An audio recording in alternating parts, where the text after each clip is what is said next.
Amazing. So, what do you know about the Jewish calendar? This is the opening question. If you don't know anything, that's totally fine. It's lunar, right? Yeah, That's about it. That's all I got. that's basically what I knew too until about a month ago. What about you, Eric? I know that it always freaks me out because I'm always scared I'm gonna miss a holiday. And I'm like, Yeah. oh no. That's Like yesterday I was like, wait, did Passover already happen? Like fine. I was like a little confused. I'm like, wait a second. I don't think so, but it also totally could have, and I would have felt really bad. Well, you're in luck because on your source sheet, I have two visuals of the calendar. Um, if you need, let me know if you need me to send the link again, and I will. Got it. But take some time and like look at it, see which they're both different models of what the Jewish calendar is. So take some time and look at it, see what you think, and then we'll talk about like what stands out to us, and like start to analyze this bad boy.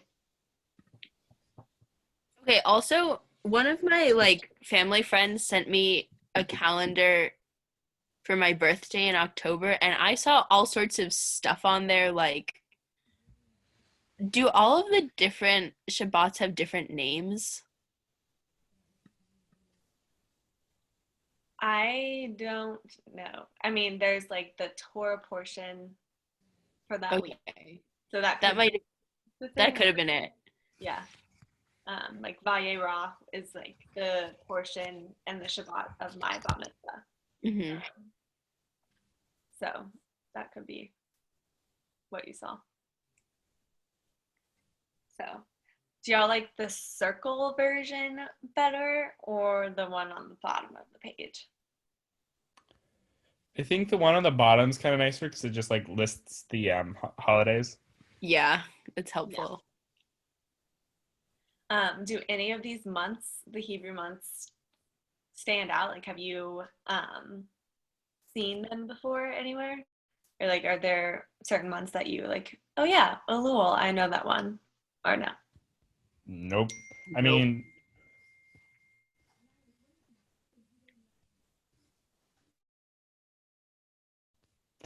none of it looks familiar. That's okay. That means we get to learn more. Um, so fun things. Elul is the month that happens right before high holidays. So it's like right before Rosh Hashanah and Yom Kippur. So it's kind of that whole month is about like a lot of themes of like, what are you going to let go of and leave in this past year? So like the December, like almost like the January of like the real count, like the American calendar, like the New Year's resolution, kind of the New Year's resolution, but more like what are you gonna let go of? But we don't really do that kind of thing in December. Mhm. But the main thing I want y'all to recognize from this is that Nisan is the first month of this calendar. And that's when Passover is. So Passover is actually at the beginning of the like calendar start. Wait, but okay, we do say that the year changes in the fall, right? Yeah. So the calendar starts like halfway through the year. Yeah. Isn't that weird? Yeah. It's like a weird thing to wrap your head around. Um, so I learned this a month ago, and I really liked this idea of having Passover happen at the like January version of our of this calendar, and I think it opens the door for like a lot of like clearing and cleansing and cleaning ideas, and it's kind of like to do spring cleaning. So we're gonna talk more about the concept of like cleaning your house of chametz, the breadcrumbs, um, leading up to Passover because we're 1 week away from night of Seder, which is crazy. Exciting. So, that being said, wow, I don't know why there are two of these there. Before we dive into the text, do you have any other thoughts or questions about the calendar? So it is based on the lunar cycle, right? Yeah, So that means there's 28 days I think each you're month, right. right? Yeah. But one of Question them has to have more, right? Oh no, that's why it's around because of the right. Mm-hmm. Okay. So that's why everything is different every year. Right. Amazing. Cool. Okay, are you guys ready for the text? Oh yeah. I know there's like a lot of words, but don't be afraid. Does someone want to start us off with this part? Anyone of leavened bread on Passover, beginning on the night of the 15th until the end of the 21st of Nisan, essentially, intentionally is obligated to a punishment of karit, cutting off, as it was said, for anyone who eats leavened bread and will be cut off. Unintentionally, one is obligated to sacrifice of a fixed type, a non-sliding scale of sin offering. This is the same for one who eats it and the one who liquefies and drinks it. Okay. Whoa. Does someone want to put this into their own words, into something that like isn't as extreme?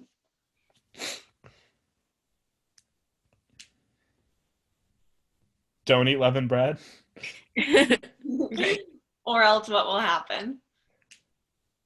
You're shunned from the family, or your body part is cut off. I'm not sure which one. Yeah. Something bad and weird happens. But if you do it by accident, there's a non-sliding scale sin offering. Is that like So you do a sin and then it becomes fine, or is it like you have to absolve from a sin? yeah, I'm confused. This is the same for who eats it and what. I don't know. I can't hear what you're saying. I'm so sorry, I was Emily. just processing in my head. I Yeah. was reading it. Unintentional. Yeah, I don't know. I guess it's interesting to like clarify what's the difference between intentionally and unintentionally. And I mean, what if you don't even realize? That's happened to me so many times. Yeah. Where you just forget, like, oh, I'm eating like sandwich bread, and oh shoot, it has yeast in it. Or that, or it'll be like, something less obvious, like goldfish. Right. So are you saying those things have happened to you before? Oh, for sure, yeah. So what Goldfish was is that? leavened? I'm sorry, wait. How do we define leavened? Like, it's just yeasty, or what's the definition of leavened? Don't know. I'm confused. Yeah. What does it say, Emily? Bread that rises. But does goldfish rise? But it's like anything with flour. It's like it's been in water for 18 minutes, right? Isn't that the rule? Oh my gosh, I don't even know these things. I was trying to decide if I could eat ketchup a few Passovers ago, and that was why I had. There is specific kosher for Passover ketchup. Right. I was living in Bosnia, so it didn't really work out. Yeah. Okay, So I but- guess. What were you gonna say? It doesn't have flour in it. I'm so confused. I'm so sorry to get us derailed, but I don't understand. No, I mean, these are good questions to ask. And I think this is something, like, I think this text goes into, like, a very specific ritualistic rules, but, like, we clearly don't, like, it's not to this extreme today. Like, you can't take this text so literally. Like, if you eat bread this year accidentally or intentionally, like, you're not going to get cut off from your family would be my hope. I personally will shun you, Eric. Okay, well, thank you for that. I'm so appreciative to know that I have that hanging over my head. I'm going to bake the challah today, and now I still have it. Yes. So taking a big step back and not taking this so literally, like, what are your, maybe like diving into your personal rules of like Passover bread eating this year? Like, are you going to intentionally choose not to eat bread for these 7 days because the Torah tells us to? Or are you gonna maybe accidentally, unintentionally eat some bread and like be okay with it? Or are you just like gonna keep eating whatever you want because like it's not like this practice isn't something that's meaningful for you? Okay, I'm gonna say something dumb, and I'm really sorry, but I just need to say it because I'm confused. I always thought Passover was like a one night thing. Can someone please explain this to me? The Passover is I'm actually, sorry. I believe it's Maybe? either 7 or 8 days. Yeah. Um, Confused about that one too, but yeah. There's like a first night Seder and a second night Seder. Not everyone celebrates the second night. I literally had my first second night Seder when I was a senior in college because I was in Cleveland and I went to a friend's house. But the whole holiday happens for that amount of time because I believe that's how long like it took them to get out of Egypt. Okay. So you only do the Seder on the first and second nights, and then the rest of it you just like don't eat bread. And that's the Yeah. extent of the Yeah. ritual. Because as they were leaving Egypt, they only had time, like they didn't have time for the bread to rise. And that's why we eat matzah, because they carried it all on their back and it like formed into these crackers. And so as they continued to like escape and do the whole story that we know, they had matzah. They didn't have bread because they didn't have time for it to rise. And that's why Passover is 7 or 8 days long. There we go. So not a dumb question at all. Well, thank you. I appreciate Very it. good one. So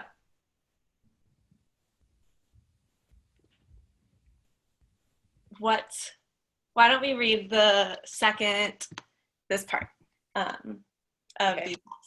these. The leavened bread on Passover is forbidden to derive pleasure from, as it is stated, you will not eat hametz. There should be no permissive scenario of eating. Okay. So this is continuing to be like the harsh, strict laws of like not eating this because we don't want to be, I guess it's saying, well, before I say my thoughts, do y'all have any thoughts? I feel like it's explicitly like, you know, a lot of people interpret parts of the Torah as like, you know, we're not supposed to eat shellfish because it was not safe back then, and this was like, you know, doing the Jews a favor. Or like a lot of people say that like Passover is good because sometimes it's like good to take a cleanse from like eating wheat. But I feel like this is explicitly like this is in order to not be deriving pleasure from this thing. Mm-hmm. Like it's on purpose to make you feel bad. What are you thinking, Eric? I think not the same. I just think it was just funny the way that you phrased it. It's just like it's Yeah. purposely to not. It's a punishment. But I'm thinking like similar to like why people fast on Yom Kippur, because you want to like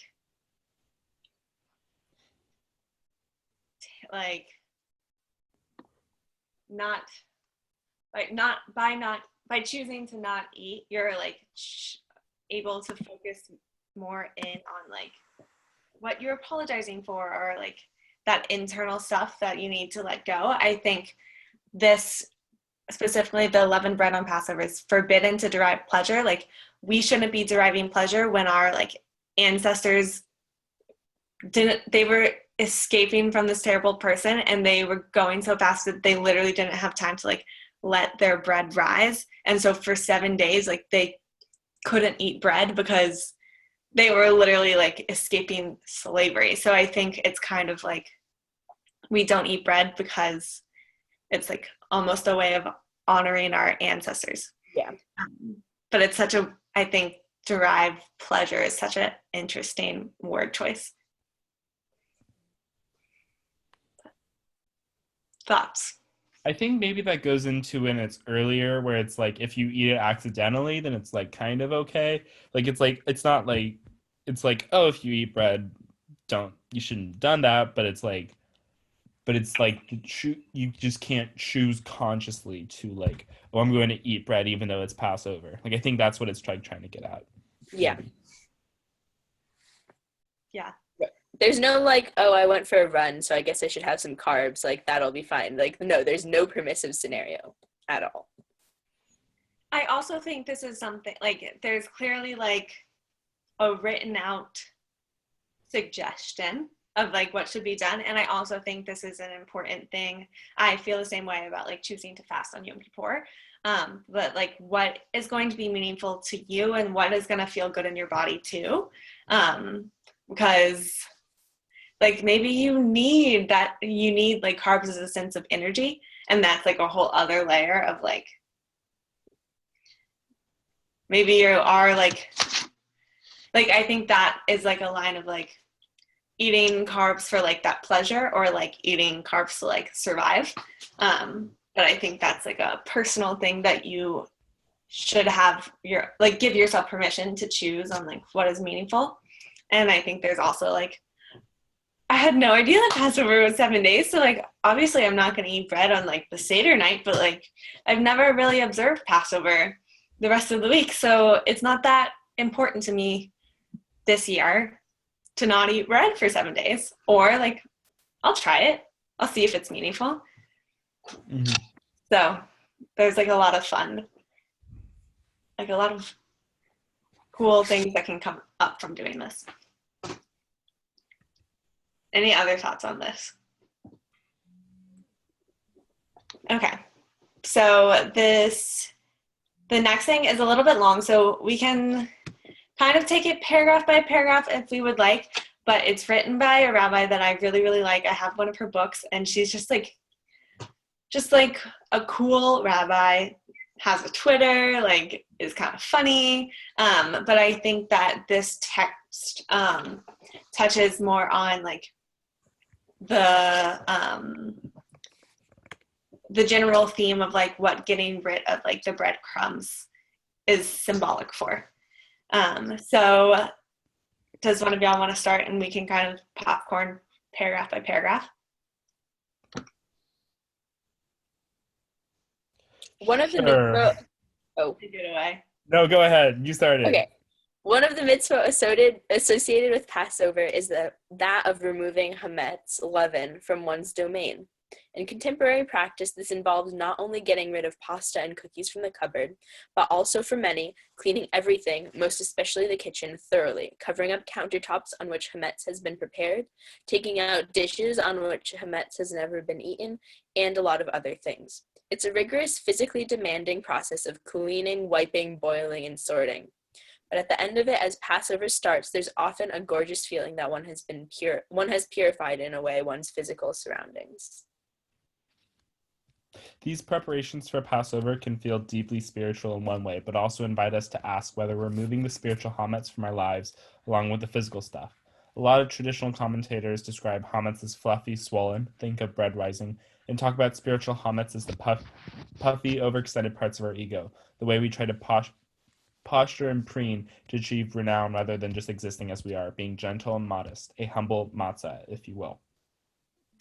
It's a lot harder to sweep out our illusions about ourselves, the ways in which we try to put ourselves first, the ways in which we hear others a little less well because we think of ourselves as more important, the ways in which we take shortcuts on our integrity and deepest values. There's no cabinet in which we can look away our pettiness and our meanness for a week. Rather, we have to seek them out. Like the search for physical hametz that happens in the dark with a candle, we need to be intentional in our attempts to collect all of the parts of who we've been that are not nourishing, that are dragging us down. We need to look for it, and we need to be willing to find it, to confront it, to face it, to name it, to take it from where it's been hidden all this time.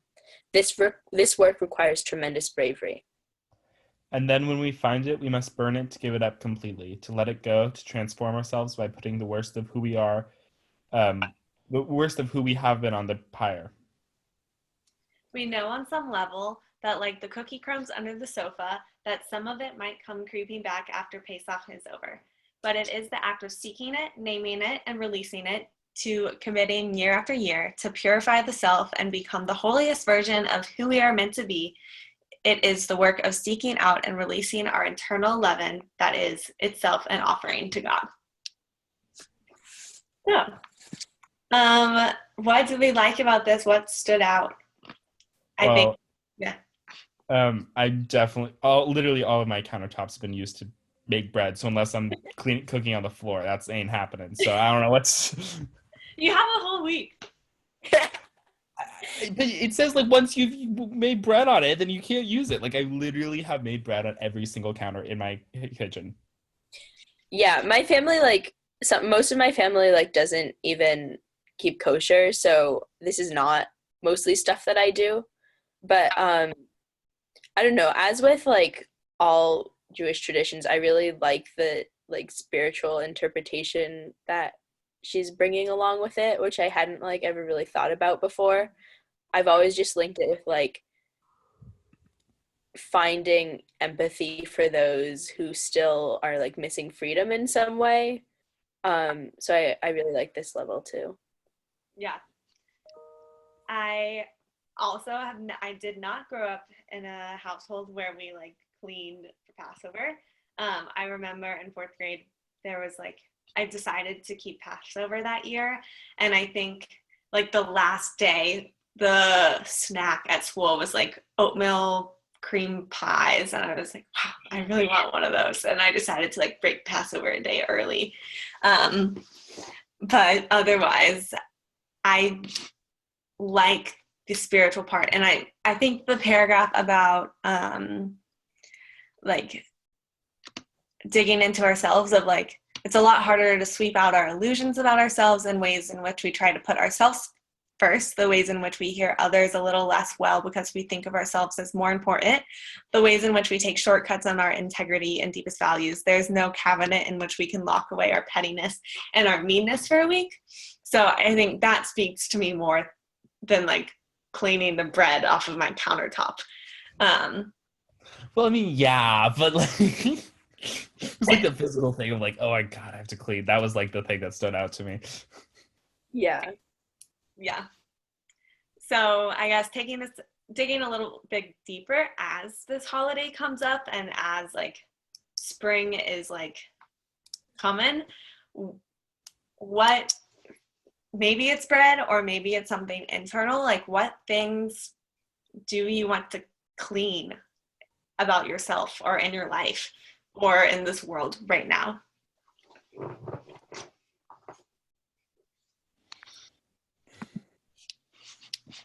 Laziness, does that count? I need to get motivated because I got so much stuff to do, and I just just don't want to do it. So I end up and I go bake bread instead of doing the massive amounts of homework or practicing that I have to do. I need to get back to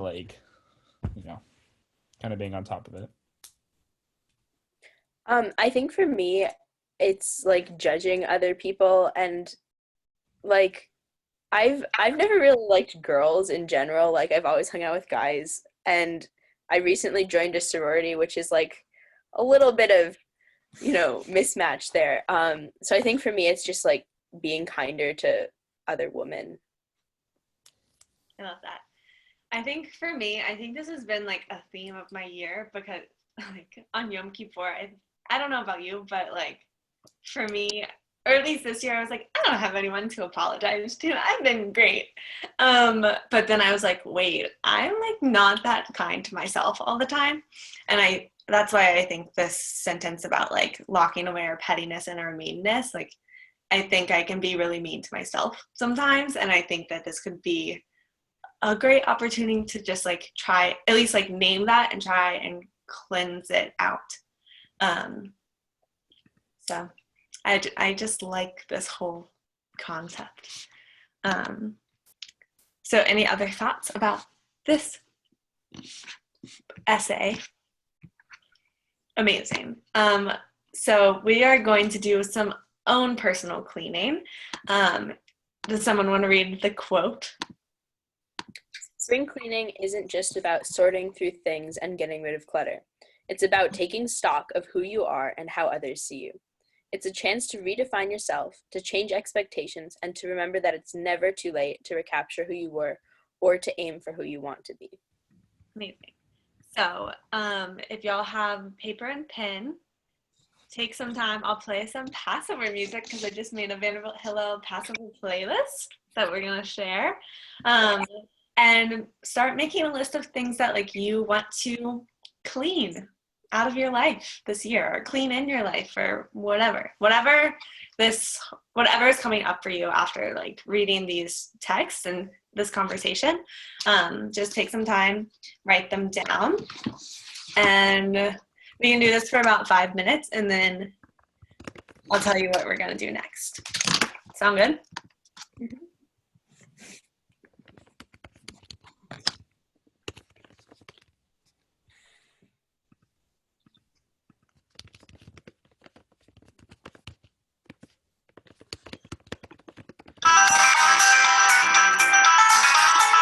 The song is called You Clean, I Clean. You clean, I clean, we all clean for Pesach. Cleaning for Pesach, that's the thing to do. You clean, I clean, we all clean for Pesach. Cleaning for Pesach, that's the thing to do. Your toys and books and closets and drawers, whatever you got to clean them all. Toys and books and closets and drawers, whatever you got to clean them all.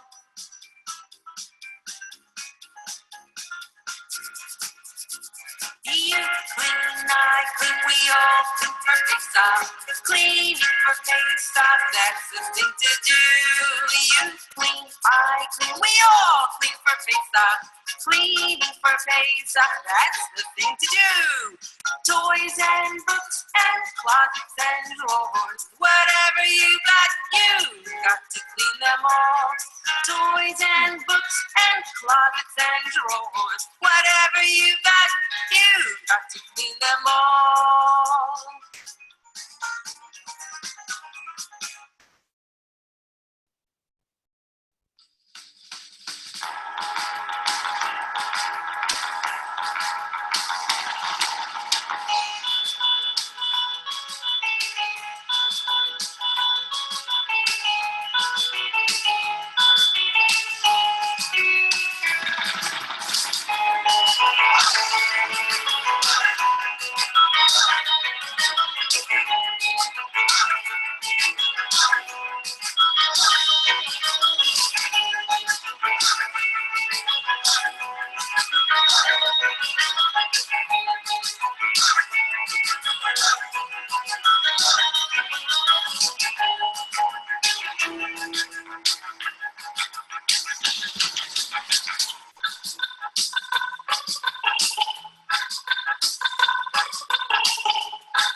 Do y'all need more time?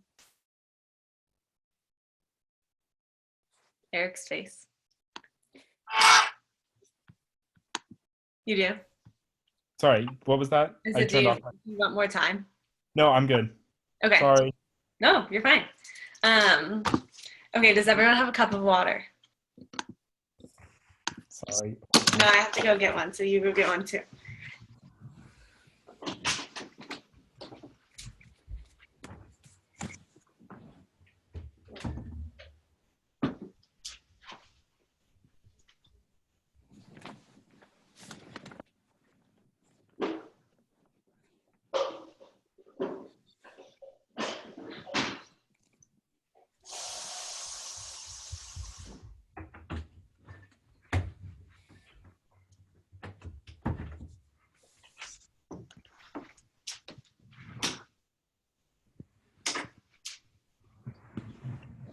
Okay.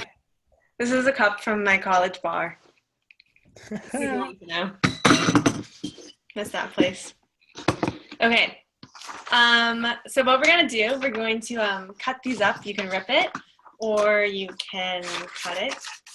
And we're going to wash away these things that we're gonna let go in the cup. Yay! And then the water will wash away the ink. See, here's me putting my thing.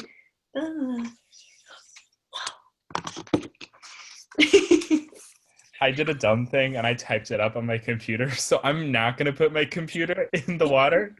I will, however, delete the text. But you could see, I bet there's like an online fire that you could pull up and pretend to burn it. I really like that.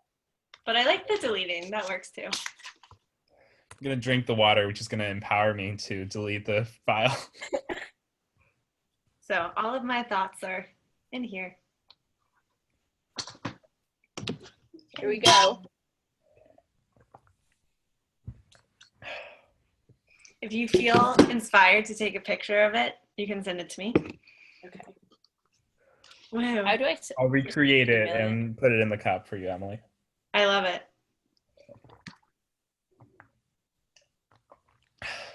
Yay. How did that feel? I have to get my horribly messy room in the background. That's what that was. How was that? It's good. Cool. Is anything coming up for you? Anything coming up?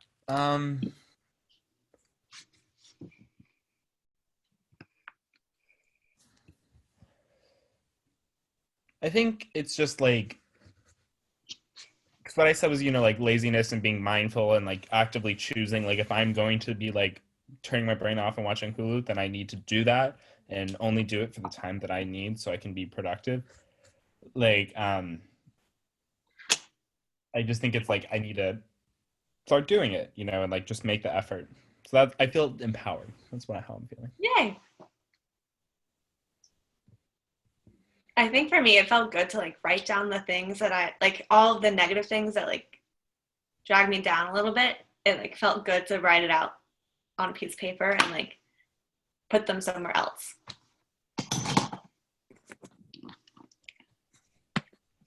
Anything come up for you, Brika? I don't know. I think also, yeah, just like having the time to reflect on it is really nice because I don't like do that a lot. I don't journal or anything. So it's like cool to have time to do that. Yay. So I guess to close, we can share final takeaways like from this whole lesson. I appreciate all of you for participating, and I feel like we all learned something new today, which is really cool. And this was also really fun for me to text, like I found this text, but I hadn't really text studied it with anyone before bringing it to you. And I just finished doing the last week of ethics with Emily. So like I just watched that episode of The Good Place like 6 times. So this was refreshing to like start a new one, and like y'all were the first people to do this session. So I super appreciate you guys for actively participating and for teaching me something too. So if you want to share a takeaway, go for it.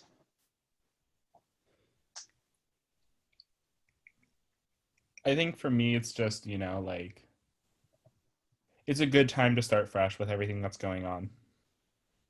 Yeah. I think that it's like spring cleaning and it happens every year. So you don't have to like get it all out and keep it all away for the whole year. It just like, it's nice to have that reset. So. Yeah. Amazing.